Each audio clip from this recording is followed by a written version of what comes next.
The highway stretched endless and cruel under the fading Arizona sun, a ribbon of asphalt that seemed to mock my every mistake.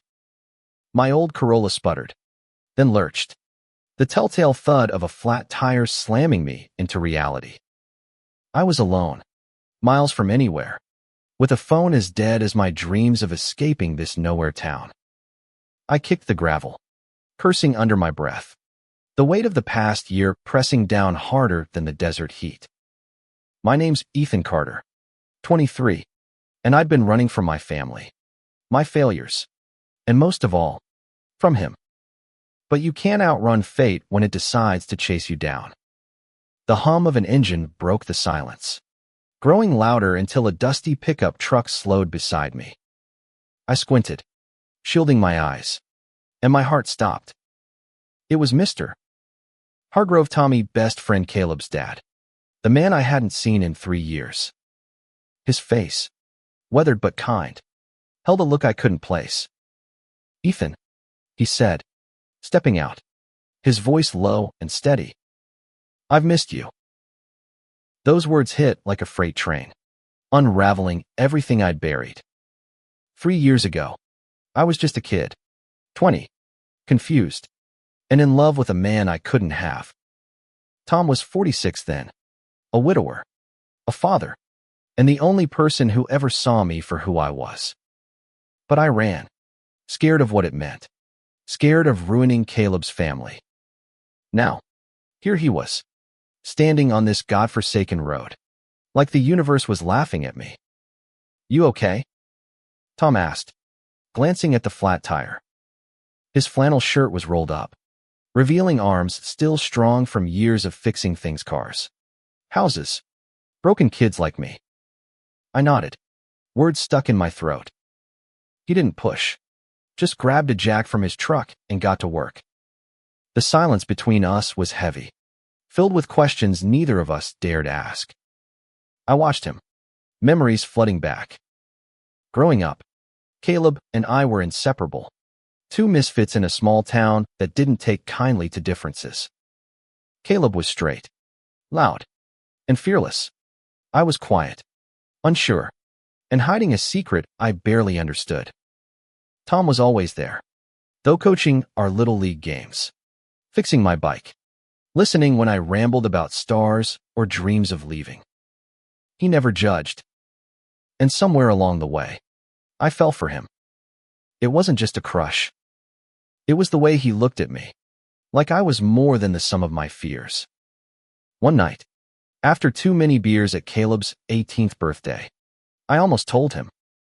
I was 20, reckless, and he was sitting on the porch, stars above us. "You're gonna do big things, Ethan," he'd said, his hand brushing mine. I froze, heart pounding, and bolted. I didn't see him again until now. "Still running?" Tom asked, not looking up from the tire. His voice was gentle, but it cut deep. I swallowed, kneeling beside him, pretending to help. I wasn't running. I lied. Just living. He chuckled, a sound that warmed me despite everything. "Living's supposed to feel better than this, kid." He tightened the last bolt, standing to wipe his hands. "Where you headed?" "Anywhere but here," I admitted, leaning against the car. The truth slipped out before I could stop it. "I messed up, Tom. Left college. Lost my job. Disappointed everyone. Even Caleb doesn't talk to me anymore." Tom's face softened, but there was pain in his eyes. "Caleb's been lost too. Since his mom," he trailed off, and I knew. Caleb's mom, Ellen, died 5 years ago, and it broke them both. I should have been there, but I was too busy hiding from myself. "Come back to the house," Tom said suddenly. "Just for tonight. You need a meal, a bed. We can talk." I wanted to say no, to keep running, but his eyes held me. There was something there, hope, maybe, or something deeper. Against every instinct, I nodded. The drive to his house was quiet, the desert blurring past. His place hadn't changed, a modest ranch-style home, cluttered with memories. Inside, it smelled of coffee and wood polish, just like I remembered. Caleb wasn't there. He'd moved to Phoenix, Tom said, chasing a job. It was just us. We sat at the kitchen table, a pizza between us, and the years melted away. Tom talked about his auto shop, how he kept it going despite the economy. I told him about my failed attempt at art school, how I'd been couch surfing, too stubborn to go home. The conversation danced around the truth, but I felt a pull between us, unspoken but alive. "Ethan," he said finally, his voice low. "Why'd you leave?" I froze, pizza halfway to my mouth. The question hung there, raw and real. I could lie, but not to him. I was scared, I admitted, of what I felt, of what it'd do to you, to Caleb. He leaned back, eyes searching mine. And now? I didn't have an answer. Not yet. But as I looked at him, the man who'd always been my safe harbor, I knew one thing: I wasn't running anymore. The kitchen light cast soft shadows across Tom's face, highlighting the lines etched by time and grief. I wanted to reach out, to bridge the gap between us, but my hands stayed glued to the table. The weight of my confession lingered, and I braced for his response. "You were scared," Tom repeated, his voice steady but laced with something raw. "Hell, Ethan, so was I?" His words caught me off guard, and I looked up, searching his eyes. They were stormy, like he was wrestling with something he'd buried for years. "You think you're the only one who felt something back then?" My heart thudded, loud enough I swore he could hear it. "What are you saying?" I asked, barely above a whisper. I needed him to spell it out, to make it real. He ran a hand through his graying hair, exhaling. "I'm saying I noticed you, Ethan. More than I should have. You were young, my son's best friend, and I was lost after Ellen. But you were there, with your big ideas and that spark in your eyes. It woke something in me I didn't expect." I couldn't breathe. All this time, I'd thought it was one-sided, a kid's foolish crush. But Tom steady, dependable Tom had felt it too. The room felt smaller, the air charged with possibilities I wasn't ready to face. "I didn't know," I said finally, my voice cracking. I thought I was wrong to feel that way." Tom leaned forward, his hands clasped tight. "You weren't wrong. Just complicated. I had Caleb to think about, and you were figuring yourself out. I couldn't mess with that." The honesty in his voice broke something in me. I'd spent years hating myself for wanting him, for thinking I'd ruined everything by feeling too much. Now, here he was, saying he'd carried the same weight. It was too much, too fast. "I need air," I muttered, pushing back from the table. Tom didn't stop me as I stepped onto the porch, the cool night air hitting my face. The stars were out, endless and indifferent, just like they'd been that night 3 years ago when I almost confessed. I heard the door creak behind me. Tom stood there, hands in his pockets, giving me space but not leaving. "You don't have to figure it all out tonight," he said. "Just don't run again." I turned, meeting his gaze. "I'm not. I don't know what this is. Tom, I don't know how to do this." He stepped closer, close enough that I could smell the faint cedar of his aftershave. "Neither do I. But I'm tired of pretending I don't care about you." The words hung between us, fragile and electric. I wanted to close the distance, to see what it felt like to stop fighting it. But fear clawed at minute just of him, but of what it meant to let myself want this. To be seen, fully, as I was. Before I could speak, headlights cut through the dark. A car pulled into the driveway, and my stomach dropped. "Caleb." Of course. He stepped out, his face hardening as he saw me. Ethan, what the hell are you doing here? The air shifted, tension crackling like a storm about to break. Caleb was taller now, broader, but his eyes held the same fire I remembered. He looked between me and Tom, suspicion narrowing his gaze. Dad, what's going on? Tom stayed calm, but I saw the flicker of worry in his expression. Ethan's car broke down. I brought him here to crash for the night. Caleb's jaw tightened. Right. And you just happened to find him. Caleb, I started, but he cut me off. Don't. You left. Man. No call. No nothing. Now you're back. What? Playing house with my dad. His voice was sharp, laced with hurt I hadn't expected. Caleb, enough, Tom said, stepping forward. He's a friend. He needed help. Friend. Caleb scoffed, looking at me like I was a stranger. You don't get to just show up and act like nothing happened. He stormed inside, the door slamming behind him. I stood frozen, guilt and shame twisting in my gut. Tom sighed, rubbing his neck. He's been angry since you left. Not just at you, the world. I didn't mean to hurt him, I said, my voice small. I didn't mean to hurt anyone.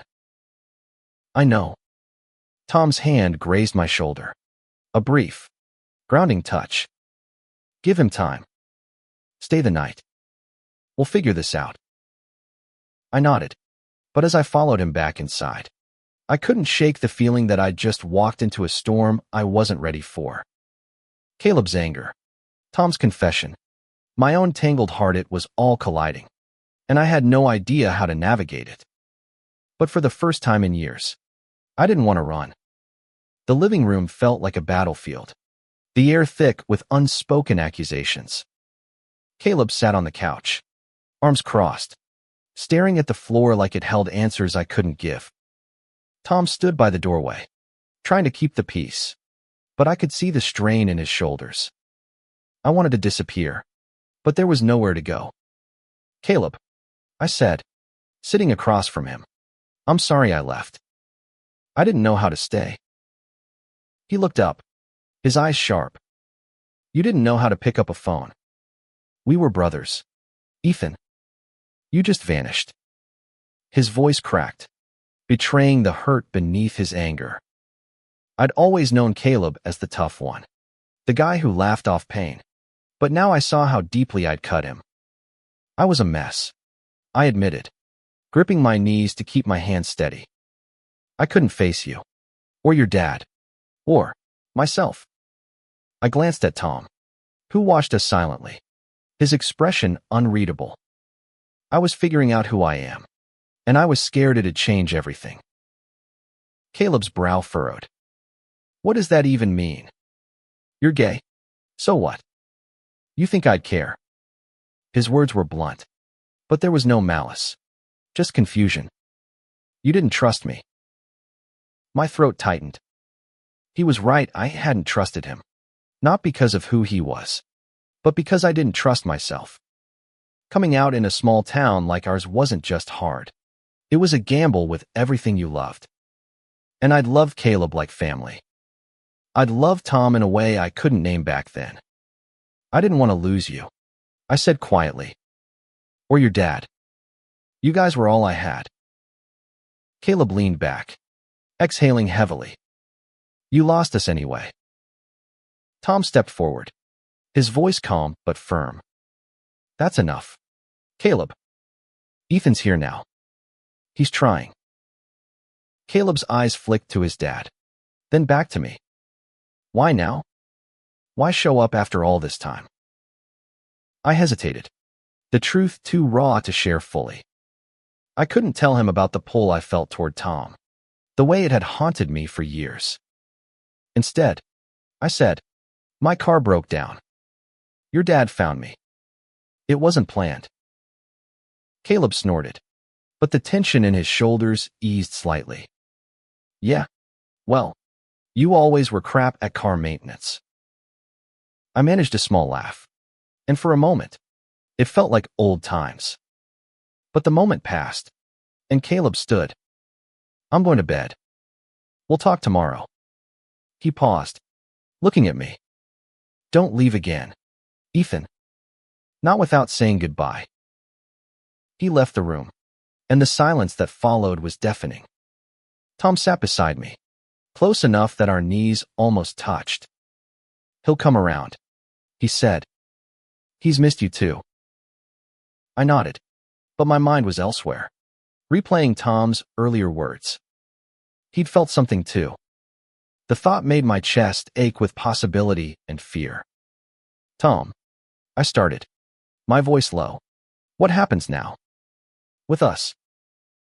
He didn't answer right away, just looked at me with those steady eyes that always saw too much. We take it slow, he said finally. We figure out what this is. Together. But only if you're ready. I wasn't sure I was ready, but I knew I didn't want to lose him again.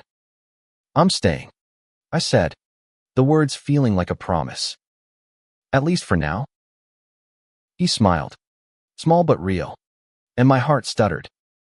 We sat there, the quiet stretching between us, not uncomfortable but alive with potential.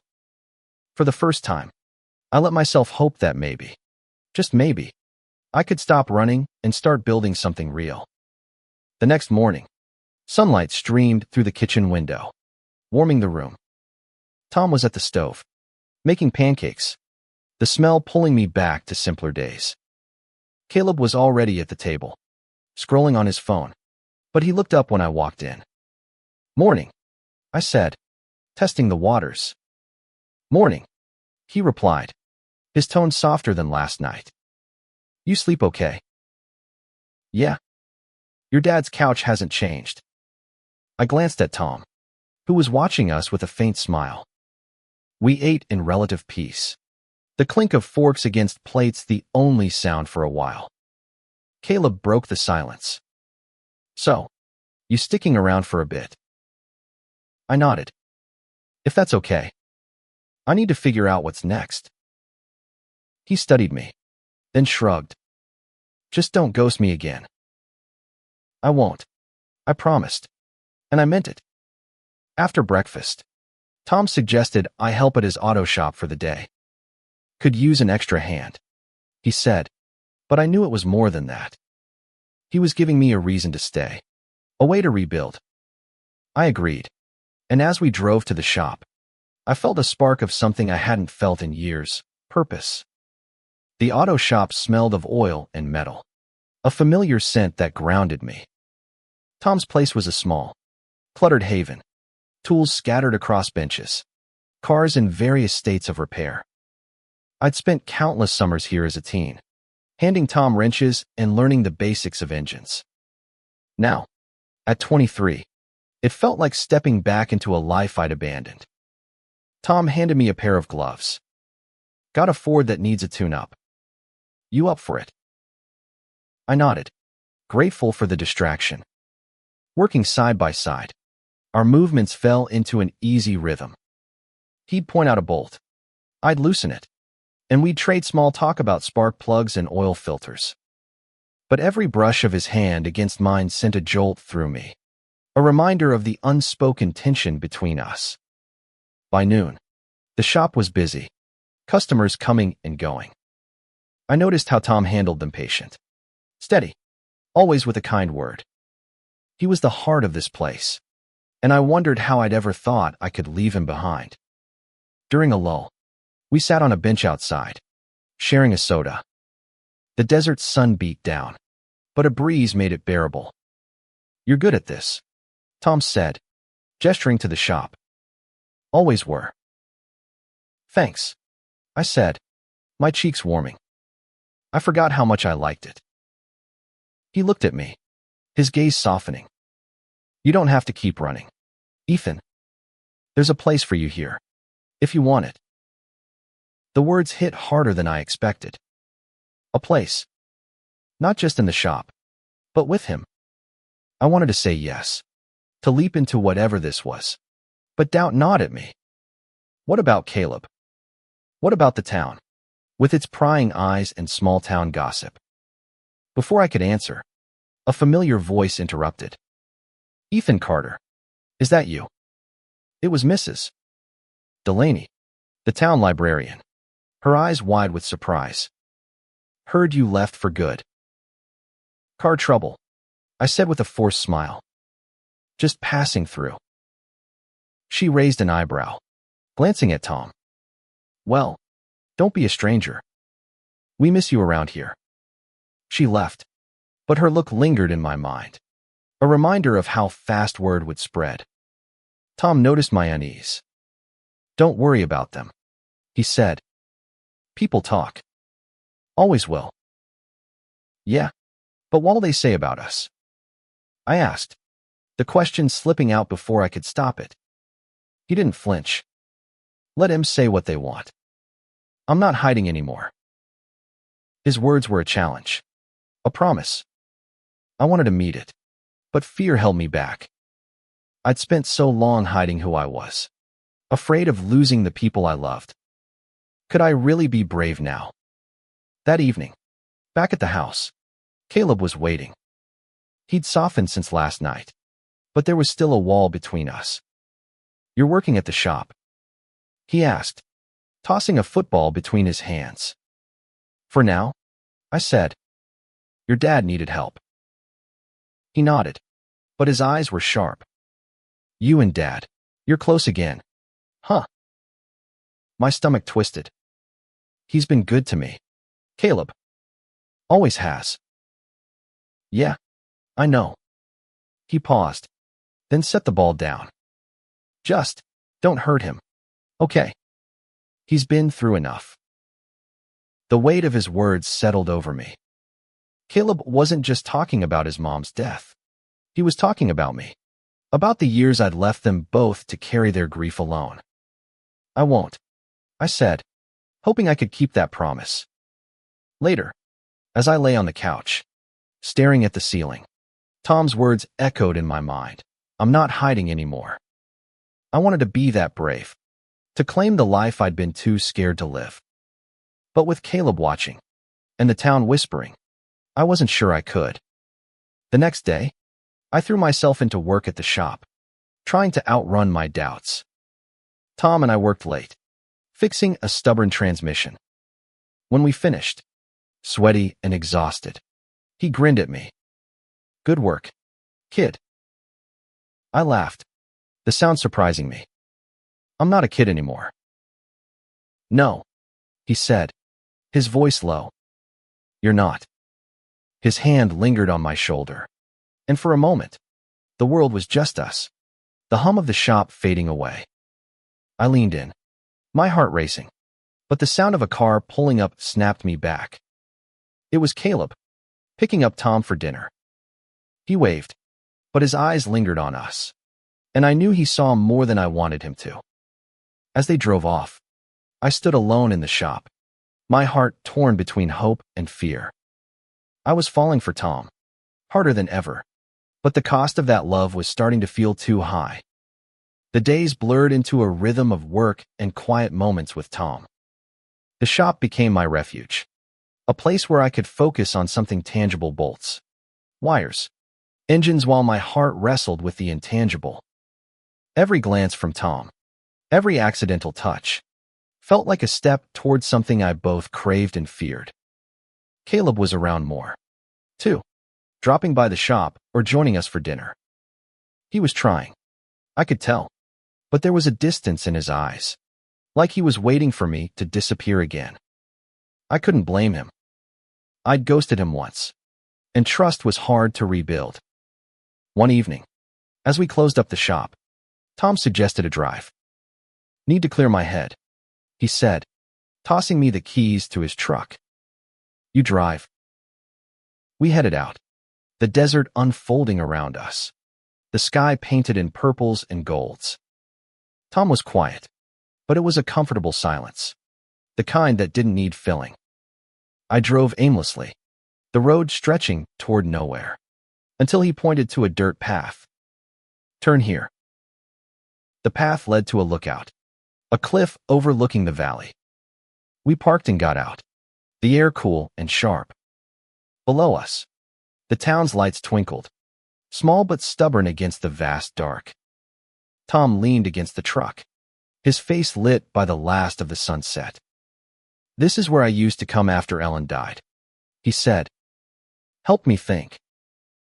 I stood beside him, our shoulders close. "What are you thinking now?" He turned to me, his eyes steady. "That I'm tired of losing people I care about. Ellen, Caleb, you." His voice was raw, and it broke something in me. "Tom," I started, but he shook his head. "Let me finish. I've spent years doing what's expected, being the dad, the boss, the guy who holds it together. But with you, Ethan, I feel alive, and I don't want to let that go." My breath caught. He was saying everything I'd dreamed of hearing, but it terrified me. "What about Caleb? The town? This isn't just about us." "I know," he said, stepping closer. "But I'm done living for what other people think." "Are you?" I wanted to say yes, to throw caution to the wind. But the weight of Caleb's words didn't hurt him, held me back. Before I could answer, Tom's hand found mine, his touch warm and steady. "You don't have to decide now," he said. "Just know I'm here." We stood there, hands clasped, the world fading away. For the first time, I let myself imagine a future where I didn't have to hide, where I could love him openly. But the moment was cut short by my phone buzzing, Caleb, asking where we were. The drive back was quiet, the weight of what we'd said settling between us. When we got to the house, Caleb was on the porch, his expression unreadable. "You guys have fun?" he asked, an edge to his voice. "Just a drive," Tom said, but Caleb's eyes flicked to me, searching. "Ethan, can we talk?" Caleb asked, nodding toward the yard. I followed him, my stomach twisting. He stopped by the old oak tree, the one we used to climb as kids. "You're different," he said, not looking at me. "You and Dad. Something's going on, isn't it?" I froze, my heart pounding. "Caleb, it's not. Don't lie to me," he cut in, his voice sharp but pained. "I see how he looks at you, how you look at him. I'm not stupid." I swallowed, searching for words. "I care about him, Caleb. I always have. But I'd never do anything to hurt you." He laughed, bitter. "Hurt me? Ethan, you already did. You left, and now you're back, and it's like you're taking him too." "That's not what this is," I said, desperate. "I'm trying to fix things, not break them." He looked at me, his eyes wet. "Then why does it feel like I'm losing you both?" Before I could answer, he walked away, leaving me under the tree, the weight of his words crushing me. I'd come back to find myself, but I was tearing apart the only family I'd ever known. And yet, as I looked back at the house, where Tom waited, I knew I couldn't walk away from him again. The next morning, the house was too quiet. Caleb was gone, his truck missing from the driveway. Tom was at the kitchen table, coffee untouched, his face drawn. "He left a note," he said, sliding it toward me. "Need space. Be back soon." I sank into a chair, guilt gnawing at me. "This is my fault," I said. "I should have stayed away." Tom shook his head. "No. This is on all of us. Caleb's been carrying his mom's death, your absence, and now, us.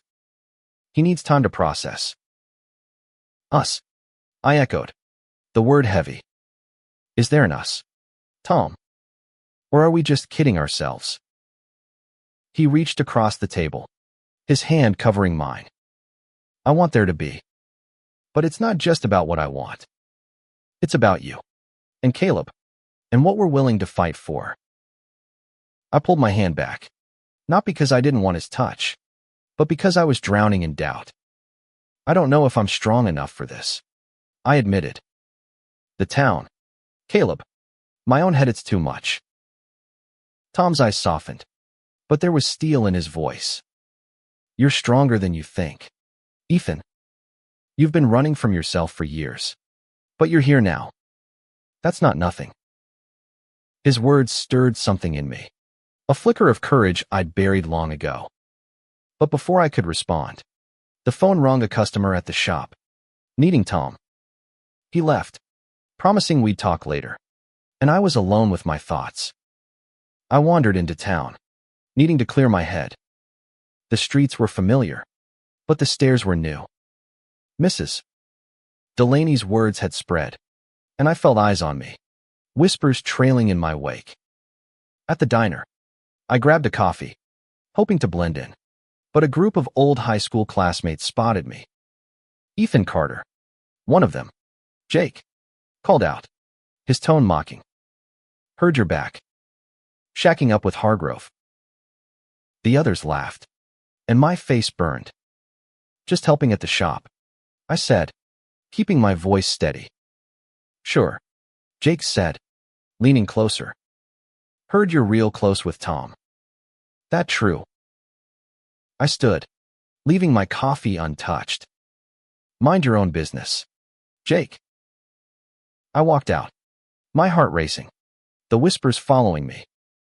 This was what I'd feared: judgment, exposure, the town turning on us. But as I walked, I thought of Tom, his hand in mine, his quiet strength. He wasn't hiding. Why was I? Back at the house, I found Caleb's truck in the driveway. He was in the living room, packing a bag. Caleb, I said, my voice urgent. Don't go. He didn't look up. I need to figure things out. Ethan. I can't stay here, watching you and Dad, whatever this is. It's not what you think, I said, desperate. I love him, Caleb. But you're my family too. I don't want to lose you. He froze, his hand still on the bag. Love him. Jesus. Ethan. He turned, his face a mix of shock and pain. He's my dad. I know, I said, tears burning my eyes. I didn't plan this. But I can't keep pretending I don't feel it. He stared at me, then sank onto the couch. I don't know how to deal with this, he admitted. I want you both to be happy. But it's weird. Man. It's my dad. I get it, I said, sitting beside him. I'm scared too. But I'm done running. I want to make this right for you. For him. For me. Caleb didn't speak for a long time. But he didn't leave either. It wasn't forgiveness. Not yet. But it was a start. And as we sat there, the silence between us felt less like a wall and more like a bridge we could build. The next week was a tightrope walk. Caleb stayed, but our conversations were careful, tiptoeing around the truth. Tom and I kept our distance, not because we wanted to, but because we owed Caleb space to process. Still, every moment with Tom at the shop, over coffee, passing tools felt like a stolen gift, a reminder of what we could be. One night, after closing the shop, Tom asked me to stay. Just talk, he said, but his eyes said more. We sat in his office, surrounded by invoices and engine parts, the world outside forgotten. I've been thinking, he said, his voice low, about what this means. For us, for Caleb, for everything. I nodded, my heart pounding. And I want to try, he said, leaning closer. I want you, Ethan. Not just now, but for good. But I need to know you're in. My breath caught. This was the moment I dreamed of and dreaded. I'm in, I said, the words trembling but true. But Caleb's my son, Tom interrupted. I'll always put him first. but I think he can handle this. If we're honest with him. I wanted to believe him, but the town's whispers were growing louder. At the shop, customers stared. At the grocery store, I caught sidelong glances. The weight of their judgment pressed on me, but Tom's certainty anchored me. The next day, I found Caleb at the shop, working on a car. "Can we talk?" I asked. He wiped his hands, nodding. We stepped outside, the sun high overhead. "I've been thinking," he said before I could speak, "about you and Dad. It's still weird, but I see how he looks at you. He's happy. I haven't seen that in a long time." My chest ached with hope. "You mean that?" "Yeah," he said, his voice softer. "But if you hurt him, Ethan, I swear, I won't." I promised. And for the first time, I believed it. That night, Tom and I told Caleb everything, not just about us, but about the years of fear and longing, the mistakes we'd made. Caleb listened, his face unreadable. But when we finished, he nodded. "I need time," he said, "but I'm not going to stand in your way." It wasn't a blessing, but it was enough. For the first time, I felt like we could build something real, not just for me and Tom, but for all of us. The town, though, wasn't as forgiving. Rumors spread, and business at the shop slowed. Tom shrugged it off, but I saw the worry in his eyes. "They'll come around," he said, but I wasn't so sure. One evening, Jake and his friends cornered me outside the diner. "You and Hargrove?" "Huh?" Jake sneered. "Disgusting." I clenched my fists, ready to swing, but Tom's voice in my head stopped me. "Let them say what they want." I walked away, my heart pounding, but I felt stronger for it. I wasn't hiding anymore. Back at the house, Tom was waiting, his face lighting up when he saw me. "You okay?" he asked. "Yeah," I said, and for the first time in years, I meant it. I took his hand, and he didn't pull away. We stood there, under the stars, and I knew we were ready to face whatever came next. Months passed, and the world didn't end. The town's whispers faded, some out of acceptance, others out of boredom. Tom's shop survived, thanks to loyal customers who cared more about his work than the rumors. Caleb stayed, and though it wasn't always easy, we were rebuilding slowly, carefully, like a family finding its way. Tom and I took it one day at a time. We worked together, laughed together, and sometimes, under the desert stars, we let ourselves dream of a future. It wasn't perfect. There were fights, doubts, moments when fear crept back in. But we faced them together, and that made all the difference. One evening, we drove back to the lookout, the place where it all began to shift. The valley sparkled below, and Tom's hand found mine, steady as ever. "You ever think about where you'd be if that tire hadn't blown?" he asked. I laughed, leaning into him. "Probably still running. But I'm glad I'm here." "Me too," he said, his voice soft but sure. He kissed me then, under the endless sky, and it felt like coming home. Caleb joined us later, bringing beers and a rare smile. "You two are gross," he teased, but there was no venom in it. We sat together, three broken people who'd found a way to heal, not by erasing the past, but by building something new. The highway that brought me back was still out there, stretching toward the unknown. But I wasn't running anymore. I'd found my place, with Tom, with Caleb, with myself. And that was worth every mile, every fear, every moment of doubt. Love doesn't fix everything, but it gives you a reason to stay. And for the first time in my life, I was staying for good.